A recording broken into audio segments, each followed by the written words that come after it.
1 year after 26-year-old Cole Lepkowski was killed by a stray bullet outside an Airbnb party in West Toledo, his family is speaking publicly for the first time. They're also taking legal action, expanding a wrongful death lawsuit to include Airbnb, claiming that the tragedy could have been prevented. 11 Investigates' Melissa Andrews has this story. 1 year later, there are still no arrests in the murder of Cole Lepkowski. His parents, Amy and Mark, have spent the last year grieving their son with the huge personality while waiting for answers. He was kind of a larger-than-life person. I mean, he was very funny, very loud. He liked to laugh and dance and sing, and he was creative and a little sassy, if we're being honest. You know, that's kind of part of who he is. And if you know, you know. But I think also, you know, he's always been authentically himself. Cole Lepkowski was 26 years old, the only son in a family of 3 sisters. He loved decorating his home, thrifting, and spending time with family. Just days before he was killed, his dad says they had lunch together for Father's Day. And, you know, he would stop over after work if he was in the area and that stuff. And, you know, again, never going to see him drive up again. On June 29th of last year, Cole and his fiancee Andrew were simply trying to get home after grabbing Taco Bell when investigators say gunfire broke out at a large Airbnb party on West Lincolnshire Boulevard. I don't know what happened, we were just driving. Police say Cole wasn't attending the party.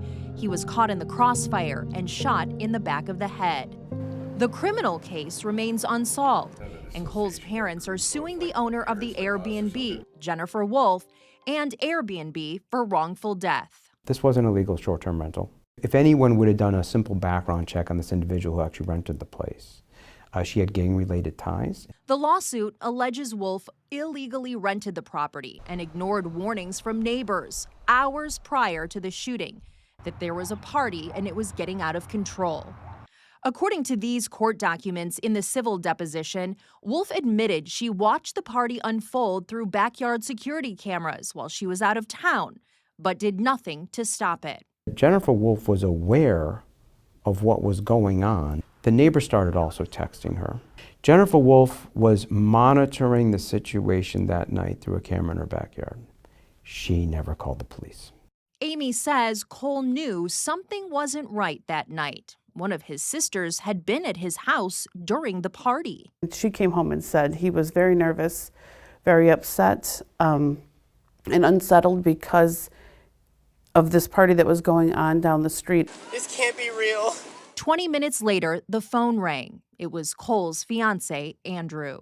And I thought the phone call was going to be them telling me, you know, they had picked their wedding venue and the date because that's what they were doing out of town, and that was not the phone call that we received. The civil lawsuit won't determine who pulled the trigger, but the family's attorney says it will ask a jury to decide whether this tragedy could have been prevented. She fully admitted that she could have called the police and failed to do so. If you see it, something out of the ordinary, you need to call. Mark spent decades in law enforcement. He understands homicide cases can take time, but believes someone already has the information police need. Somebody's got to have something on their phone that they can turn in and help us and help the case. Amy says she refuses to let anger become her son's legacy. Every day I have to get up and make a choice, right? To either be angry and live that anger and hate and spread that, or make a choice to get out of bed every day, do the best that I can, and spread love and joy and kindness. And I think that's what Cole would want. Cole wouldn't want hate and anger to be the undertow of his story.